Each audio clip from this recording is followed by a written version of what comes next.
Queria perguntar para vocês viram o que eu coloquei no AVA da semana passada para essa ou não? A aula que a senhora deu para a turma da noite e a orientação do Aham, IA. A orientação isso, do filme, né, para assistir. isso. Vocês conseguiram assistir o filme? Alguém teve dificuldade? Eu assisti.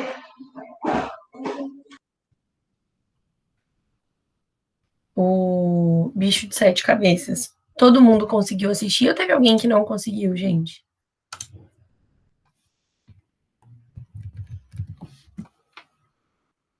Eu não assisti, pronto, mas não foi porque eu não consegui, que eu esqueci mesmo.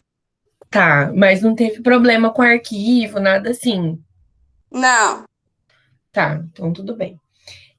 Eu vou finalizar Eu queria que vocês tivessem assistido para a gente poder. Para a gente poder discutir ele, né? Mas, mas eu vou finalizar o conteúdo que tinha pendente da semana passada, da aula passada, da última aula que eu dei, né? Que, que era sobre a saúde mental. A gente falou um pouco sobre a normalidade. Estou abrindo aqui meu livro. É o último capítulo do livro, que era o que a gente estava trabalhando já antes.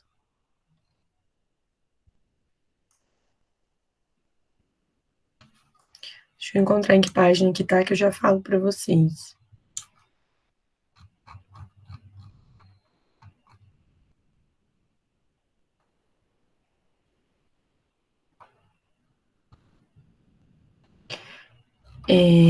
O capítulo começa na página 345. 345. É, bom, eu falei para vocês sobre a história da loucura, né? A gente falou um pouco sobre o hospital psiquiátrico. Quem tiver assistido o filme e quiser comentar já em relação a isso, pode falar, pode ficar à vontade, que acho que tem bastante a ver. É,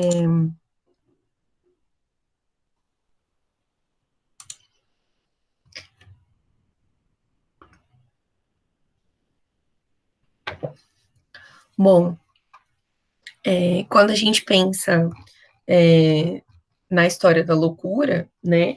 Eu cheguei a falar para vocês do que não era nem sempre foi visto como uma doença, né? Não era um assunto médico, né? E como que isso era tratado. É, depois, quando a psiquiatria entrou na discussão sobre o assunto, né, e passou a se preocupar com, com isso, é, é a psiquiatria, né, até hoje que é, responde, vamos dizer assim, pelo tratamento dessas pessoas. E dentro da psiquiatria, qual que é a visão, né? Se entende a doença psiquiátrica como uma doença cerebral, uma coisa orgânica, né? Um problema, por exemplo, é, alguma lesão, alguma questão fisiológica do cérebro. É dessa forma que a psiquiatria entende o transtorno mental. É como se a origem fosse endógena, fosse interna, né? Ela surgisse, por exemplo, a partir de um desequilíbrio químico do cérebro, tipo uma ausência de alguma substância, uma deficiência de alguma substância no cérebro, ou alguma coisa nesse sentido, é uma coisa orgânica, né? Só que, como eu tinha falado para vocês, a doença mental, diferente de outras doenças, a gente não tem como verificar elas. Ela não tem um marcador biológico. Ela não tem um exame de laboratório, um exame de imagem que mostre isso, né? Então, é mais uma inferência do que um fato, né? A, o funcionamento para a psiquiatria. Ah, deixa eu falar uma coisa. Vocês falaram que viram a aula da noite, né? Então, vocês viram isso. Eu estou explicando uma coisa que vocês já viram no vídeo. Sim. Não sei se todo mundo assistiu, né? A aula da noite. Eu não quero aqui ficar repetindo o que vocês já tiverem visto. Se vocês já tiverem visto, eu vou pedir para vocês me dizerem o que vocês entenderam ou não, para eu poder explicar só o que vocês não tiverem visto, né? Para não ficar tão repetitivo. Então, Mas, acho que tinha que perguntar para todos, né, na sala, para todo mundo responder, porque se todo mundo já assistiu. mas a maioria, aliás, quem está aqui, se a maioria tiver visto, aí, se a maioria não tiver visto, eu vou explicar de novo, tudo bem. Vocês que estão aqui, meninas.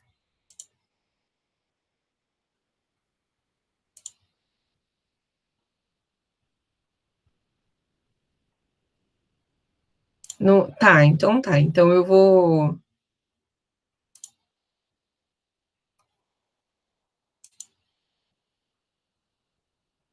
Eu vou seguir com a explicação normal mesmo, então.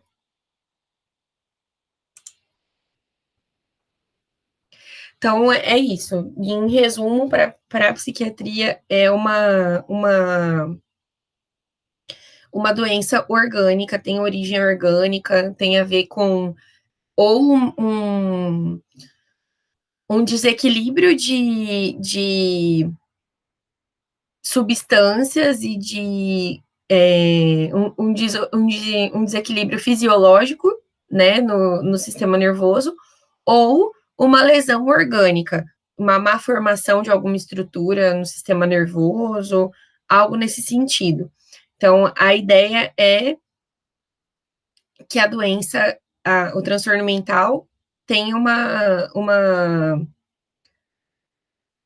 tem uma característica orgânica mesmo, da saúde. Já para a psicologia é entendido como uma expressão de uma desorganização da pessoa, vamos dizer assim, como se o transtorno mental, os sintomas que ela apresenta, fossem uma desorganização do mundo interno, vamos dizer assim. É visto como uma perturbação do padrão daquela pessoa. Então, por exemplo, uma pessoa que eu já falei coisas desse tipo para vocês. Acho que até no começo desse assunto eu falei. Por exemplo, uma pessoa que tem depressão. Dentro da história de vida dela, algo justifica, né, que ela tenha depressão. Mas como que a psicologia vê a depressão? Como aquele conjunto de sintomas que vocês conhecem, né, pelo menos superficialmente. A gente vai falar disso com calma nas próximas aulas também, mas que a psicologia entende como aquele conjunto de sintomas, esse conjunto de sintomas é fruto de uma desorganização psicológica, vamos dizer assim. Então, não precisa necessariamente ter uma causa orgânica, né? Às vezes é uma causa comportamental na psicologia. Mas isso, ainda assim, a ideia da psicologia parte de um padrão de normalidade, né? Tem a ver com tem a ver com um padrão e a pessoa estar fora desse padrão. Se vocês tiverem alguma dúvida ou não entenderem qualquer coisa, ou tiver comentários, vocês vão me parando e falando, tá? É,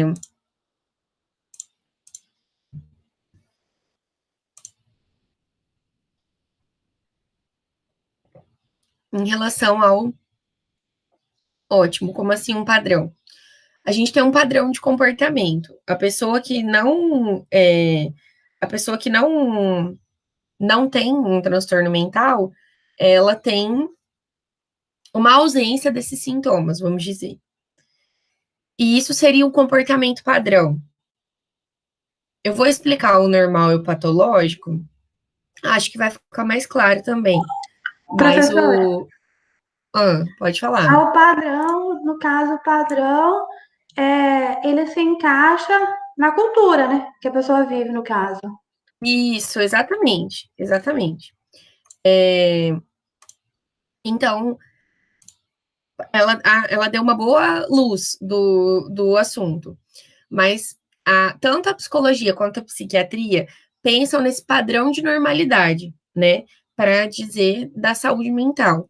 Então, elas se diferenciam na concepção do que é, mas elas se assemelham porque elas supõem um critério de normalidade. E esse critério de normalidade supõe, como eu falei, supõe esse padrão. O que que é? Vou dar um exemplo para vocês.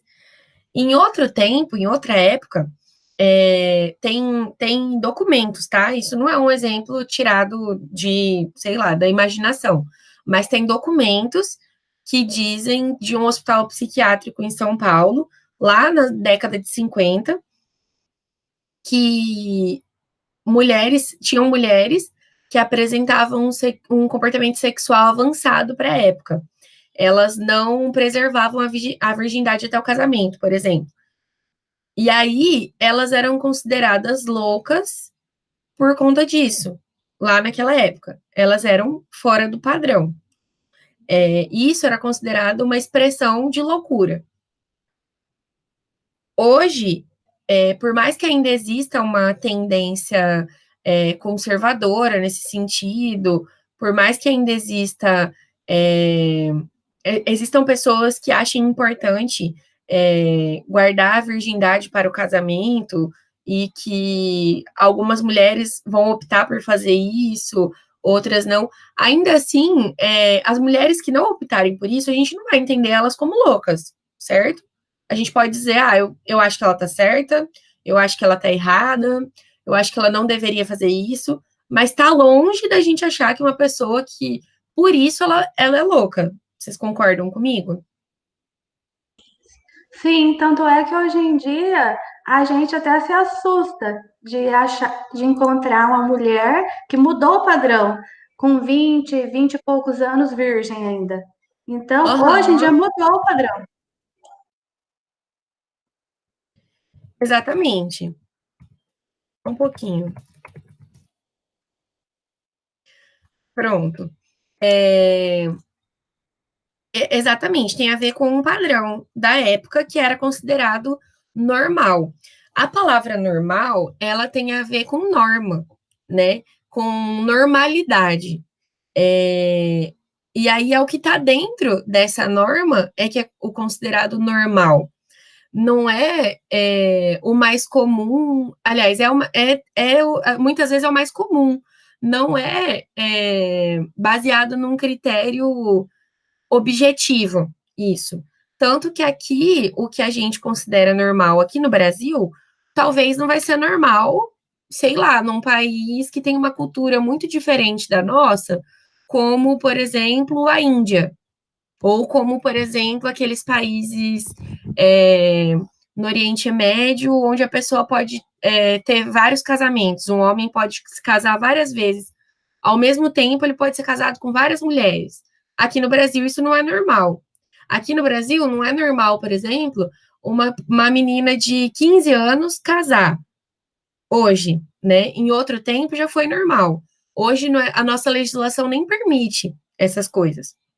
Mas existem culturas, existem países que isso é considerado normal. Então, esses costumes, né, eles são relativos à cultura. Então, por isso, esses conceitos de normalidade, eles são relativos, né? Não são fixos. E, por conta disso, talvez não seria justo considerar esse um critério para dizer que uma pessoa tem um transtorno mental ou não. Quando a Prof, gente... pode falar. eu casei com 17 anos. E Certo. esse negócio de casar cedo, muitas pessoas associam com quem mora no campo, quem mora no sítio, porque antigamente era assim, né? As pessoas moravam, Aham, as coisas aí casavam, juntavam, na verdade, né? E se dava por casado com muito novos. Então, muitas pessoas perguntam para mim se eu morava no sítio quando eu casei, porque eu casei muito nova. Então, assim, associa muito ainda a isso, a você casar nova com você morar em sítio ou com aquela coisa que já vem mesmo mais do passado. aham. Por quê? Porque lá isso é normal, aqui não é normal. Entende? Dentro dessa cultura que você falou, então, mais no interior, é comum que isso aconteça. Aqui não é tão comum. Então, as pessoas colocam também dentro de um padrão o seu comportamento. Quando você conta, então ela deve ser daquele lugar que as pessoas costumam casar mais cedo, deve ser de alguma cidade do interior, alguma coisa assim, né? É, é isso mesmo. É, e aí, com essa ideia com esse peso que a ciência tem, né, de dizer o que que é normal e o que que não é normal, eu dei exemplos relacionados à sexualidade. Estou tentando pensar num exemplo. Todo mundo aqui, né, nós que estamos aqui nessa aula agora, a gente tem um estilo de vida mais ou menos parecido, que é o seguinte: a gente está estudando, vocês estão estudando, eu estudei também quando eu estava na faculdade. Eu vou supor isso sobre vocês. Eu não sei exatamente se vocês são assim, mas eu vou supor. Vocês estão estudando, vocês têm um objetivo de concluir esse curso, essa faculdade, para poder trabalhar na área de vocês e construir uma carreira como enfermeiras, né? É isso que eu imagino que vocês queiram. Pode ser que alguém vai terminar o curso e vai falar assim: eu não quero ser enfermeira, eu vou viajar pelo mundo de mochilão. Vou fazer um mochilão, vou sair andando aí pedindo carona para as pessoas e a cidade que a pessoa parar para mim tá bom. Se não tiver lugar onde eu dormir, eu vou levar uma barraca. Daí eu durmo numa praça e aí nesses lugares que eu parar, eu encontro algum emprego temporário no lugar, faço um bico, limpo uma casa de alguém, vendo alguma coisa que eu sei fazer. Sabe aquela história de vender minha arte na praia? Vou fazer isso em cada cidade do Brasil que eu passar. E pronto, vou fazer isso. É isso que eu quero para minha vida daqui para frente. Vamos, vamos pensar nesses dois destinos. O que que as pessoas falariam dessa pessoa que decidiu a segunda coisa? Ela é doida, acabou de se formar e foi fazer esse tipo de coisa. Olha o desgosto que ela tá dando para a família dela. A família pagou a faculdade dela, a mãe se esforçou, ela vai largar tudo agora e vai querer andar por aí. É isso. Eu não tô dizendo, gente, que eu vou fazer isso. Eu não vou fazer isso. Eu não tenho essa vontade, né? Mas se alguém tiver essa vontade, se alguém quiser realizar esse plano para sua vida, não é só porque ele não é o plano da maioria que ele precisa ser visto como anormal, ou como loucura, ou como uma coisa que é um problema, entende? Não é uma coisa que está dentro do padrão de comportamento da maioria das pessoas. É uma minoria de pessoas que vai querer fazer isso ou que vai fazer isso, né? Tudo bem. É uma decisão que essa pessoa pode tomar e que eu não preciso Enquanto psicóloga, eu não preciso patologizar a atitude dela, ou seja, colocar um peso de uma doença sobre essa pessoa e dizer, eu acho que ela tem um transtorno de personalidade, porque para ela fazer isso não é normal, né? E quando a gente, estando do lado da ciência, né? Quando a gente, como profissionais, vocês como enfermeiras, eu como psicóloga, o médico psiquiatra, né? Quando a gente coloca esse diagnóstico, esse rótulo na pessoa, é uma coisa que ela carrega para o resto da vida, né? Ela assume essa identidade da pessoa com transtorno mental, da pessoa com transtorno de personalidade, por exemplo. E a partir disso, ela, é como eu falei, ela tem a identidade do louco, a identidade da pessoa que tem um transtorno. E aí, com isso, a gente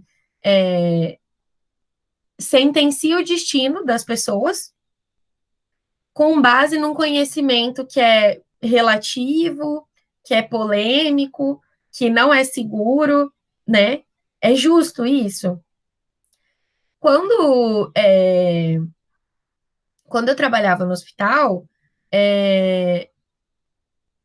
muitas vezes os pacientes que estavam lá, a maioria era paciente já de longa data. Eles já faziam tratamento há muito tempo, tipo 10, 15, 20 anos, e eles já tinham recebido o diagnóstico há muito tempo. A maioria dos pacientes tinham mais ou menos eles tinham de 30 a 50 anos, os que eu atendia, né? E aí, geralmente, a esquizofrenia aparece, a pessoa tem o primeiro surto por volta dos 20 anos, os homens, né? Tem o primeiro surto por volta dos 20 anos. Então, eles já tinham esse diagnóstico anterior, e aí, a cada vez que eles precisavam ser internados, eles eram levados para lá. E eu vi, gente, não era um caso, era muito comum, mas muito comum mesmo. O paciente tá bem, tá medicado, ele não estava em surto, ele não estava tendo alucinação, ele não estava tendo delírios, ele estava orientado no tempo e no espaço, ele sabia onde ele estava, ele sabia o que estava acontecendo na realidade ao redor dele. Ele estava bem, ele estava tão orientado quanto eu. Só que lá na casa dele, ele teve uma discussão com a família dele, por exemplo. Teve uma discussão com os pais dele, ou com o irmão dele. Como ele já tem um transtorno mental, a família já interpretava essa discussão como se isso fosse sintoma do transtorno. Não, ele tá muito nervoso. Eu acho que ele tá em surto. Ele não tá bem, né? Ele tem esquizofrenia, tá aí brigando com os outros, não é normal, não. Aí eu levava ele pro hospital e, pasmem, ele era internado. E quando, na verdade, eu ou vocês, todo mundo já discutiu com alguém. Todo mundo já teve uma discussão com os pais, com os irmãos, com o amigo, com o namorado, com o marido, com os filhos, né? Tem dia que a gente acorda impaciente e não quer conversar com ninguém, e aí você dá uma patada em alguém. Tem dia que a pessoa faz você passar raiva e você tem vontade de falar, não fala comigo, não olha para minha cara. Não é isso? Isso é uma experiência, faz parte da experiência da normalidade. Se irritar, brigar, sentir raiva, isso não é doença. Mas como essa pessoa já tem um estigma da doença, ela já tem uma. Lá do filme, eu não vou poupar vocês do spoiler, porque era para assistir durante a semana.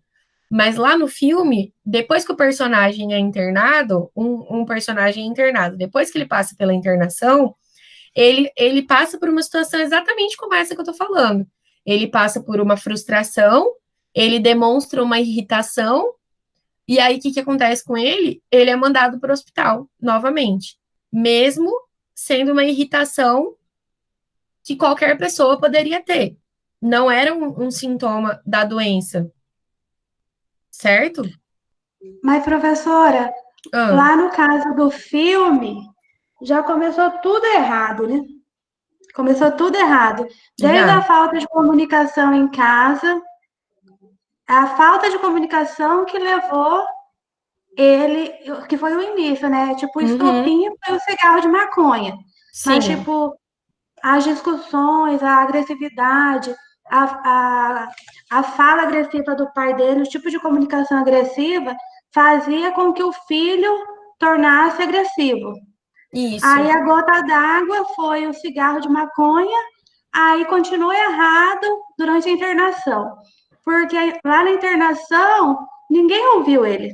Ele não Não. teve um diagnóstico. Ninguém ouviu ele. Ele já foi lá taxado como louco, como dependente químico, né? No caso.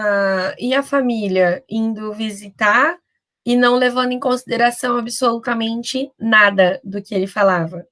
Sim, outra coisa, quando ele foi para o hospital, ele foi para tratar de uma dependência química, no caso. Sendo que lá ele foi tratado como louco. Todo mundo era tratado da mesma forma. Sim, Então, então o filme todo foi errado. Desde sim. casa até no hospital, aí ele sai, aí acontece aquele problema lá durante com a menina lá, né? Aí ele Uhum. sai do sério novamente, aí ele volta para o hospital. Aí ele, eu acho que ali, ele começou a virar patológico, né? Por causa da medicação. Eu acho que tudo aquilo mexeu com ele, o ambiente que ele foi exposto. Por É causa isso. que, porque o ambiente que a gente é exposto, a gente muda. Tipo aquela subjetividade que a gente aprendeu, entendeu? Aí foi mudando ele, foi moldando ele. Eu vi assim. Exatamente, exatamente, Tanto perfeito. Aí o filme, muito triste, ele é bem É triste chocante. mesmo. Aham. E o filme, você era ver no final, que ele manda ele entrega a carta pro pai dele lá. Só Sim, naquele momento e a hora que ele tenta se matar lá, coloca fogo lá, só naquele momento que o pai dele realmente conseguiu escutar ele. sim, quando ele chegou No limite no dele. limite. No limite Exatamente. dele. Eu entendi mais ou menos assim, que o filme e a letra também da música, né? Aham, A letra conta, praticamente resume todo o filme. Ou seja, a letra fala que eu não fiz nada, você que fez um bicho de sete cabeças em mim, né? exatamente. Eu não sei se eu estou no caminho certo, mas eu Tá, entendi mais ou menos isso. tá, sim, é exatamente isso. A história que aconteceu com ele foi isso. A doença mental dele foi construída pela experiência que ele viveu. E o filme deixa claro. E é como eu. Não sei se eu falei isso para vocês antes, mas no filme mostra isso. É uma história real, né? Tem uma pessoa na qual a história foi inspirada, né? Não, não é uma história inventada. É real. E, inclusive, ontem, dia 18 de maio, foi o dia da luta antimanicomial, justamente por isso. Essa luta, ela é baseada justamente nesses questionamentos que a gente está fazendo aqui. O que, que é normal? O que, que é normalidade? É normalidade para quem? Né? É, sei lá, para mim é normal conversar com todo mundo. Eu, eu, eu tenho facilidade em fazer amizade com as pessoas, em criar uma conversa com pessoas que eu não conheço. Para mim, isso é normal. Pode ser que para você, se você for uma pessoa mais introspectiva, pode ser que uma pessoa que chega falando com você do nada, que você não conhece, você vai achar ela invasiva, vai achar ela chata, vai achar que ela é inconveniente. E tudo bem, porque a nossa avaliação do que é normal é subjetiva, né? Então, uma coisa que é normal para mim pode não ser normal para você, né? E tem o preconceito também, né, professora? Porque, Sim, por exemplo, quando você tem uma pessoa que ela não é considerada, assim, entre aspas, normal, na família, às vezes os próprios familiares têm preconceito com essa pessoa, tipo, de sair com ela, de andar com ela. Eu sim, tenho uma tia, na verdade, eu tenho duas tias deficientes mentais.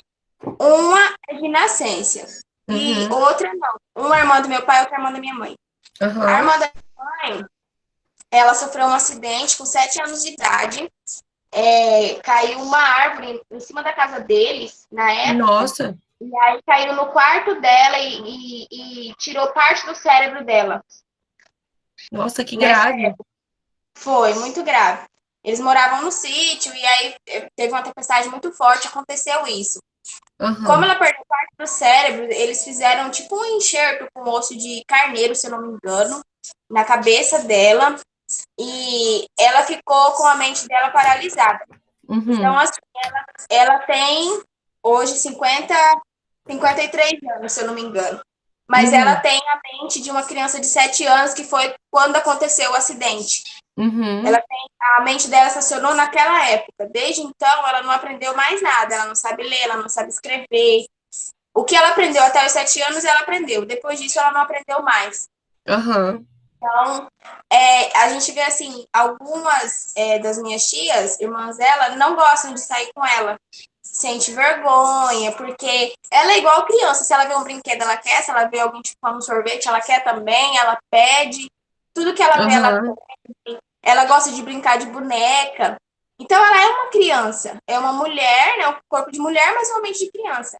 Então, algumas você vê assim a diferença de tratamento de uns da família e de outros. Alguns têm vergonha, não gostam de andar, outros já faz questão de andar, tipo assim, tem jeito dela, ela fica muito dentro de casa, tem que sair, tem que ver pessoa, tem que se divertir também. Então, você vê que tem o preconceito, às vezes até dentro de casa, dos Uhum. próprios da família com a pessoa, com vergonha Sim, do que as pessoas vão achar dela, entendeu? sim. É a história do nariz. Lembra que eu li na aula passada, a gente leu um texto que está aqui no final do livro, que é o que o dentista resolveu usar um nariz. Vocês lembram? O óculos que tinha o nariz pregado, e aí a família começou a achar estranho, os colegas do condomínio que eles moravam começaram a achar estranho, a secretária dele começou a achar estranho, os clientes dele começaram a achar estranho, né? É isso, E né? do personagem também, né, professora? Porque quando ele sai da clínica, a primeira vez que ele sai da clínica, o que que acontece? Ele é taxado e todo mundo tem o preconceito. Ele vai na casa do amigo, a mãe proíbe a amizade.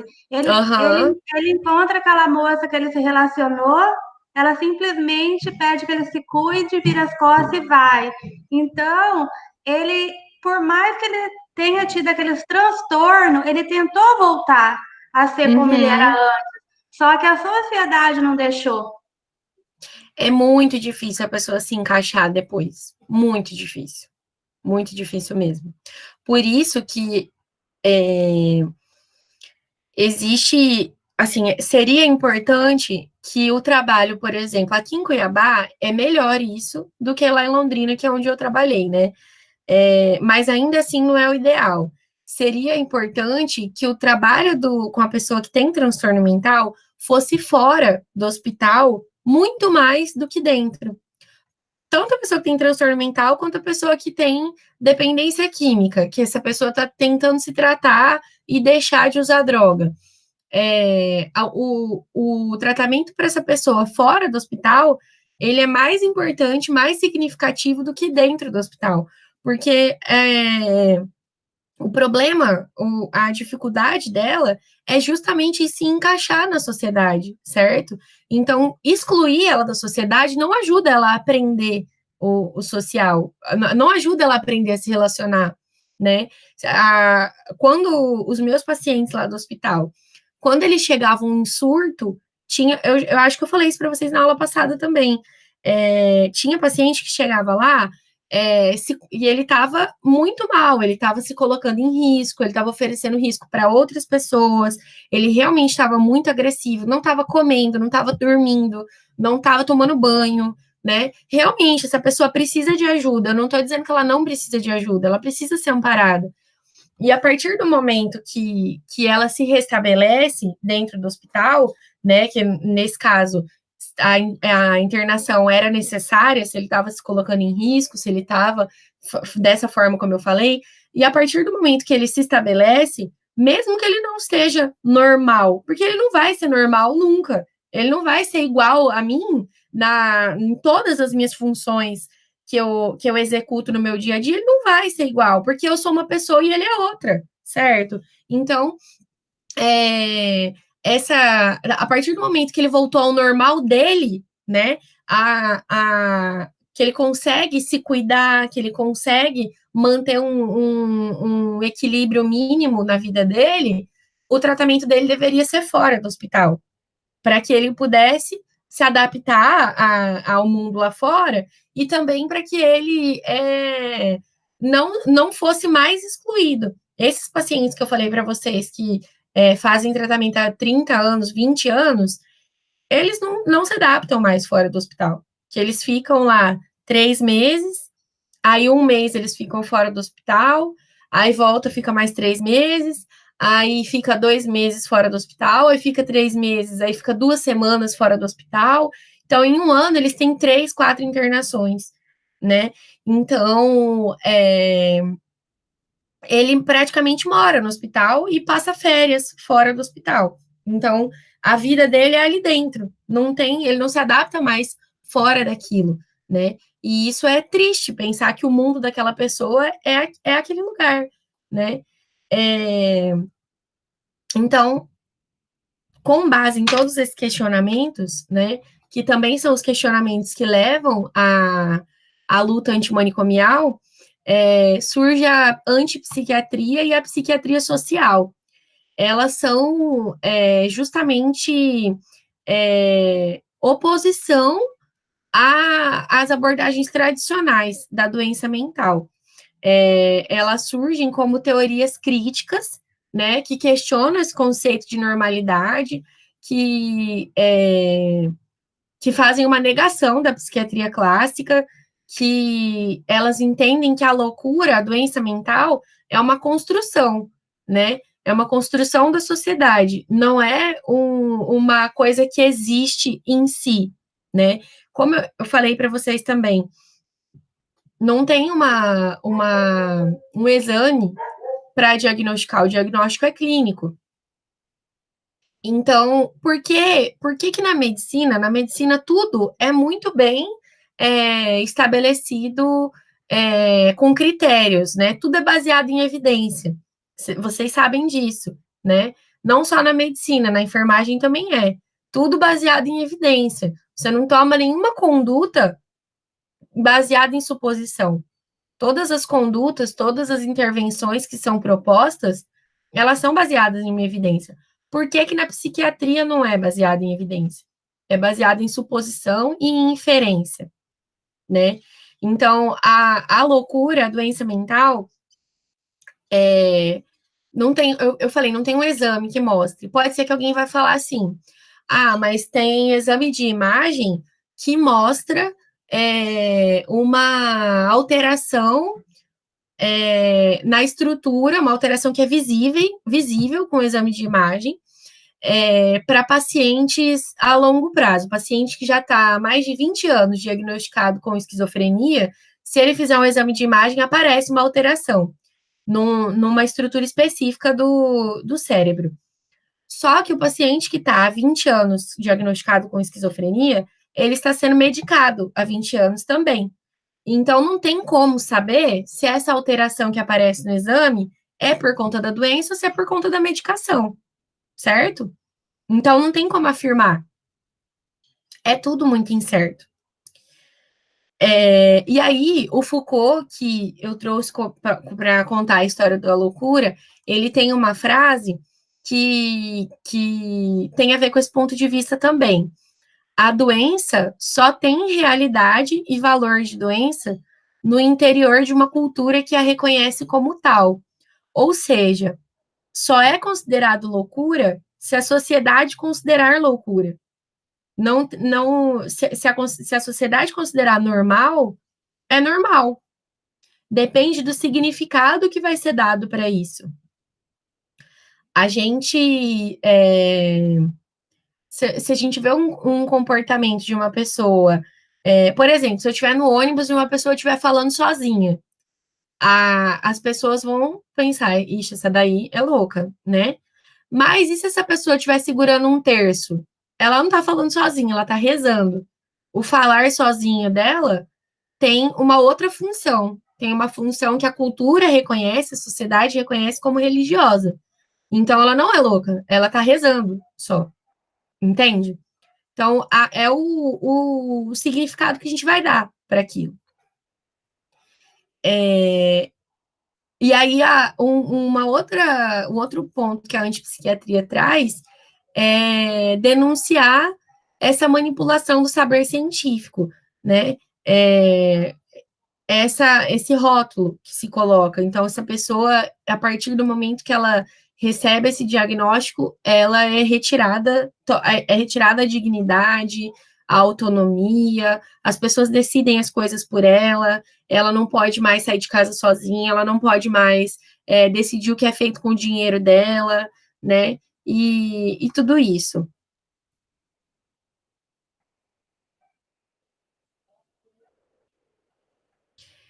Aí tem uma outra citação do Franco Basaglia. O Franco Basaglia foi um teórico que defendeu essa psiquiatria social. Ele é italiano e lá que começou esse movimento antimanicomial. E ele até veio no Brasil na época e tudo mais. E ela traz uma citação dele que diz o seguinte: eu penso que a loucura, como todas as doenças, são expressões das contradições do nosso corpo. E dizendo corpo, digo corpo orgânico e social. É nesse sentido que direi que a doença, sendo uma contradição, que se verifica no ambiente social, não é produto apenas da sociedade, mas de uma interação nos níveis nos quais nos compomos, biológico, sociológico e psicológico, que é exatamente o que a gente estudou, que constitui a nossa subjetividade, né? É justamente o nosso biológico, a parte cultural e a nossa história de vida, que a gente que constrói o nosso psicológico. Então, são essas três coisas, né? Então, a loucura, a doença mental, muitas vezes, ela vai ser produto da interação dessas coisas.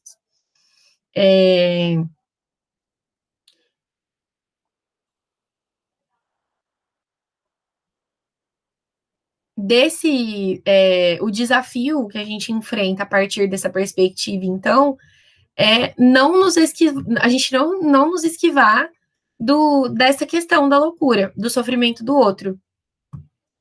É começar a ver diferente mesmo, né? É não olhar para essa pessoa como se ela fosse um tipo diferente de ser humano, ou como se ela não fosse humana, ou como se ela fosse um monstro, uma pessoa muito diferente de mim, né?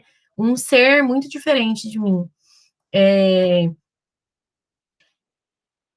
E entender isso como construído ao longo da história dessa pessoa, né? Esse é o desafio. E quando a gente fala em saúde mental, a gente fala de promoção de saúde também, né? Professora, antes Pode da senhora falar. entrar na promoção de saúde, eu fiquei com uma dúvida. Pode falar. Tipo, a psiquiatria clássica, aí vem a antipsiquiatria, que é contra a psiquiatria tradicional. Eu fiquei em dúvida da psiquiatria social, porque fala que ela questiona a clássica, mas não nega a doença. Como que funciona? Tá, vamos ver. Onde que você viu? Só para eu poder encontrar a... Ah, tá, entendi. É isso que eu trouxe. A antipsiquiatria, então, ela nega tudo isso, questiona tudo isso de um modo mais radical, né? Isso você entendeu. A psiquiatria social é essa do Basaglia, que eu li agora. Então, ela entende que a doença existe, mas entende que ela é produto desses três fatores: o biológico, o sociológico e o psicológico. Não é só uma questão interna da pessoa. Pode Não ser. É só orgânica, então. Exato, pode ser uma coisa que é produto da história de vida dessa pessoa, uma coisa que é produto da cultura, né? Eu acho que tem um exemplo aqui, deixa eu ver se tem um exemplo Não, eu entendi mais agora. claro. Entendeu? Entendi, Então tá sim. bom. Então tá certo. E da promoção de saúde, então, se a gente considera que as pessoas são produto dessas coisas todas, né, dessas três coisas, a história de vida, a cultura e a parte biológica, falar de promoção de saúde, então, para promover saúde, a gente precisa pensar na totalidade do ser humano, né? Nessas três coisas. Em todas as condições que vão proporcionar bem-estar para essa pessoa nesses três âmbitos. E aí, nesse sentido, se a gente olha, por exemplo, a gente precisa considerar condições como a pobreza, a falta de acesso a necessidades básicas que a pessoa tem, como alimentação, moradia, como a segurança, a educação, e de que forma que ter ou não acesso a essas coisas produz a produz esse sofrimento nas pessoas, né? A violência urbana. Eu acho que a ansiedade, o Brasil é um dos países que tem o maior índice de ansiedade, tem o maior número de pessoas com ansiedade. Eu acho que talvez, eu sei que é o país que tem o maior número de pessoas com ansiedade. Eu não sei se a ansiedade é o transtorno mental mais frequente no Brasil, mas eu acho que é. Eu vou dar uma olhada depois. Mas eu acho que é. E o que produz ansiedade? O que é ansiedade? Ansiedade, já estou até adiantando o assunto que a gente vai falar lá na frente, mas a ansiedade é uma resposta natural do nosso corpo diante de uma situação de perigo, né? Os nossos músculos se contraem, o batimento cardíaco acelera, a respiração acelera, o pensamento fica acelerado, porque o nosso corpo está pronto para uma reação diante de um perigo, né? Só que hoje, o que produz? Isso enquanto função, né? Qual que é a função da ansiedade no nosso corpo? Só que a ansiedade, ela pode aparecer mesmo quando o perigo não é real, né? Mesmo quando você não tem uma situação de perigo real acontecendo. Pode ser um perigo que você imaginou, pode ser um perigo que você construiu, um medo, né? E o que produz esse medo? Pode ser, por exemplo, medo de fracasso, da competitividade, da situação que a nossa sociedade produz, de competitividade, que você tem que ser o melhor em tudo, você tem que, com 30 anos, você já tem que ser milionária, quando você terminar a faculdade, você já tem que ter emprego. Como assim? Vocês estão, sei lá em que semestre da faculdade, não faz um estágio, mas, sabe, essa competitividade, você tem que ser o melhor em tudo. A violência deixa a gente ansioso, a gente anda na rua olhando para os lados, preocupado, anda rápido, segurando a bolsa, não pode pegar o celular não sei aonde, não pode isso, não pode aquilo. A gente anda com medo das coisas. E isso produz ansiedade. Então, ele trazendo essa perspectiva de considerar o biológico, o psicológico e o social, para a gente olhar para isso. Quais condições externas a nós produzem esse sofrimento, né? Eu estou aqui falando de ansiedade, mas essas condições podem causar respostas diferentes em pessoas diferentes. Podem causar depressão, por exemplo, podem causar outros problemas, né, para cada pessoa. Então, é mais ou menos isso, certo? Aqui no finalzinho do capítulo, ela fala um pouquinho sobre o uso de drogas. Se vocês quiserem dar uma olhada nisso, eu recomendo também.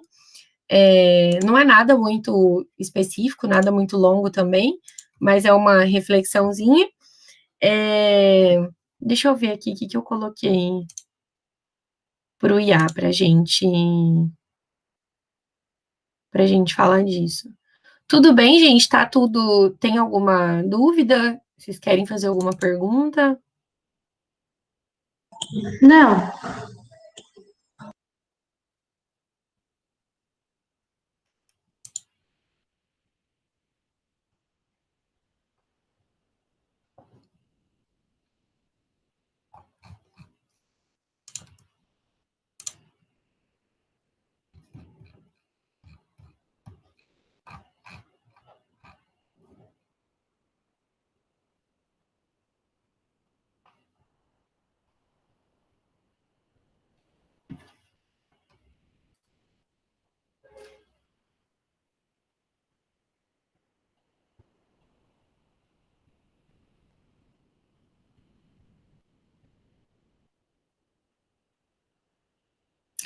Ó, no livro,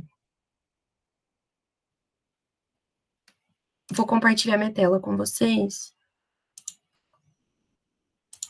para vocês poderem ler, caso vocês não estejam com...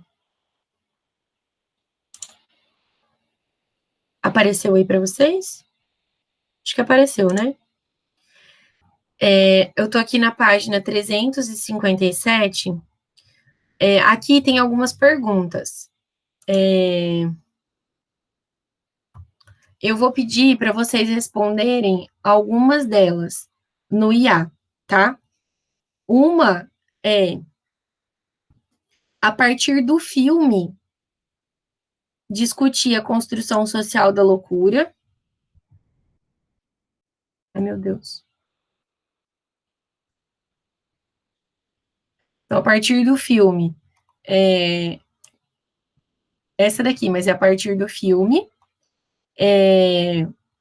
Essa daqui, a primeira, os critérios que foram utilizados no filme para rotular alguém como normal ou não.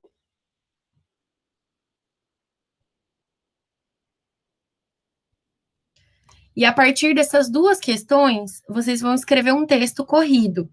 Não é para responder a número 1 e a número 2. Então, é um texto que pode ter até 2 páginas. Um texto que pode ter até 2 páginas. E aí, nesse texto, vocês vão responder a essas 2 perguntas. Quais critérios no filme foram utilizados para rotular o personagem como normal ou como louco? E a partir do filme, discutir a construção social da loucura ou da doença mental, o termo que vocês quiserem usar. Certo? Acho que eu vou adicionar uma inspirada na fala da...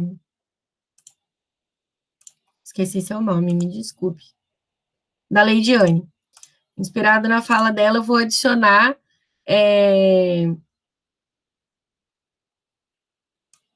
essa daqui. O que poderia ser diferente no filme para promover a saúde mental do personagem? O que poderia ser diferente na história do filme para promover a saúde mental dele, certo? Eu vou escrever essas questões exatamente como eu estou falando aqui e vou colocar lá no Ava para vocês agora mesmo.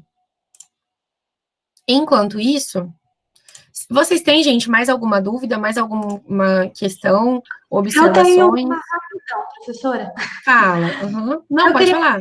Eu queria saber se, na realidade, ocorre como ocorreu no filme, em relação aos profissionais de saúde. Porque no filme, o primeiro médico que nem examina ele, nem nada, não dá atenção para ele, não escuta ele, simplesmente vai baseado nas informações que a família passou. Aí já lançou o diagnóstico.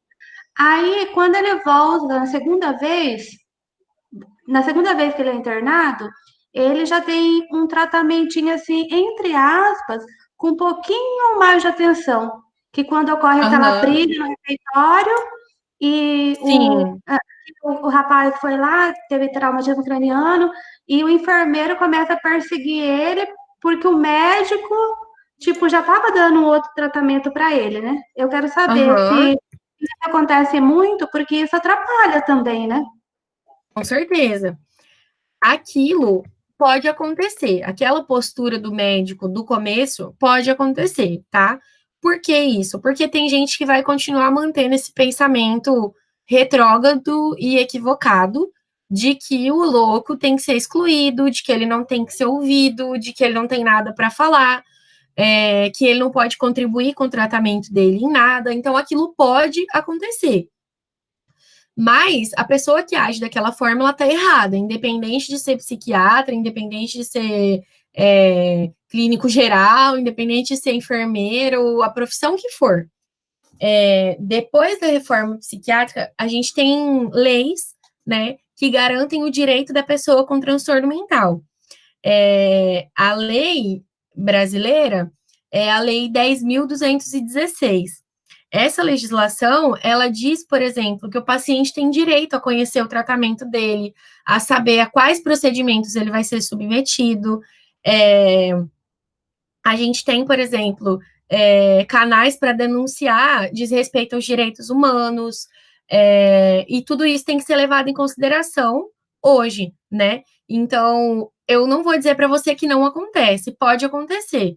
No lugar onde eu trabalhava, isso não acontecia exatamente daquele jeito, mas eu sei que tem profissionais lá que pensam dessa forma. Então, poderia acontecer, mas não é o certo. Isso não é uma prática. Não dá para você falar assim, ah, não, mas eu estou indo pela psiquiatria clássica, então eu não vou ouvir o paciente. Não, isso não existe, né? O paciente tem que ser. Se a avaliação é subjetiva, como que você vai dar um diagnóstico sem avaliação nenhuma, né? Se em algum momento você for num psiquiatra e ele te tratar dessa forma, nem olhar direito para sua cara e te der um diagnóstico, um remédio, vai embora e procura outro, porque ele não tá fazendo um bom trabalho. Não é esse o trabalho dele, né? Da mesma forma que se você tiver num ambiente de trabalho, no ambiente de trabalho é mais difícil você questionar a autoridade de outra pessoa, né? Porque geralmente nas equipes, infelizmente, o médico está acima, a autoridade do médico está acima da nossa, né? Tanto do psicólogo quanto do enfermeiro. Então, mas dentro da equipe discutir essas questões, né? Tentar propor essa conversa. Olha, ele está agindo dessa forma, mas isso não significa, né? Tentar trazer o seu posicionamento. Então, é isso. Certo? Certo. Eu vou escrever aqui no Ava rapidinho o que eu dei de instrução para vocês. Então, escrever um texto de até 2 páginas respondendo.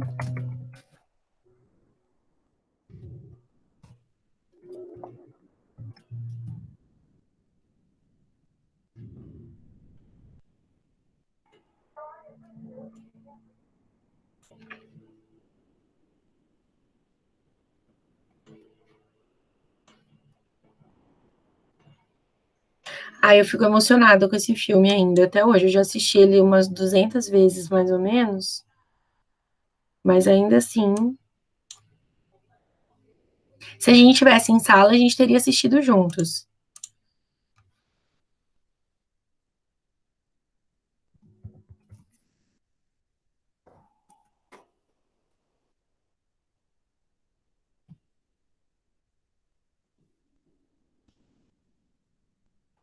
Professora, a gente pode sair por causa que a gente vai ter outra aula agora.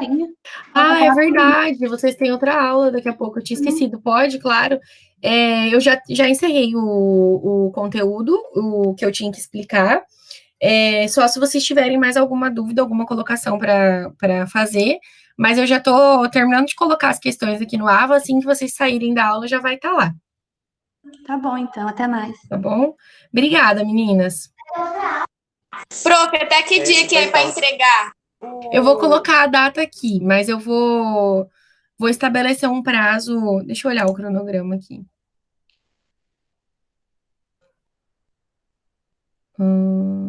Aspectos gerais. Eu vou dar 2 semanas de prazo, tá? Vou colocar a data aqui certinho. Tá Certo? bom, obrigada, prof. Tchau. Tchau, de nada.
Ixi.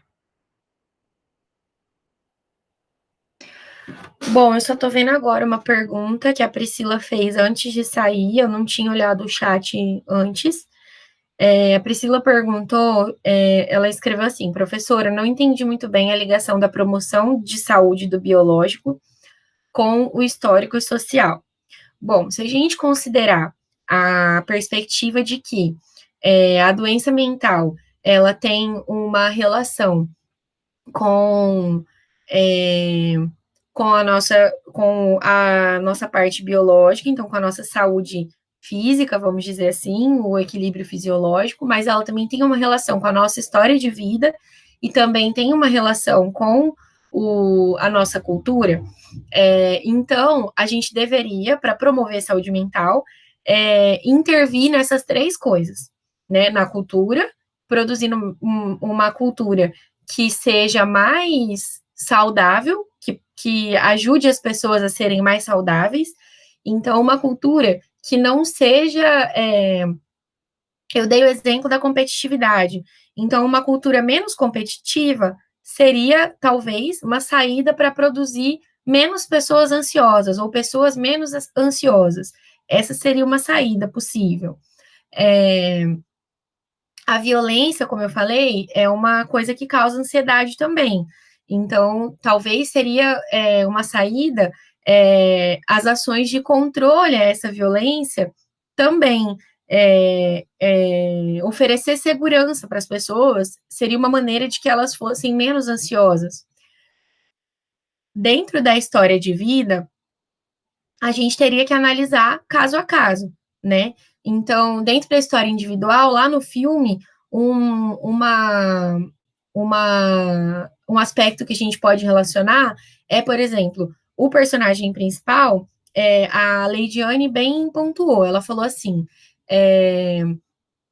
o que aconteceu? Teve uma falta de comunicação na família, né? O pai encontrou um cigarro de maconha nas coisas dele, do personagem principal, e aí ele já supôs que o melhor para o filho dele era a internação. Ele não tentou nem conversar com o filho dele, perguntar o que estava acontecendo, tentar entender ou dar alguma orientação se ele considerava que isso era ruim para o filho dele, se ele achava que ele não deveria fazer isso, ele não nem conversou. Ele só pegou o filho dele e levou para o hospital sem nem ao menos dizer o que ia acontecer, né? Ele disse para o filho dele que alerta spoiler, quem não viu o filme, pause agora e vá ver o filme.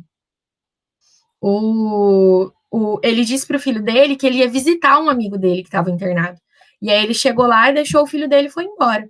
E ele foi internado sem ter satisfação nenhuma. Ele foi enganado pelo pai dele. Então,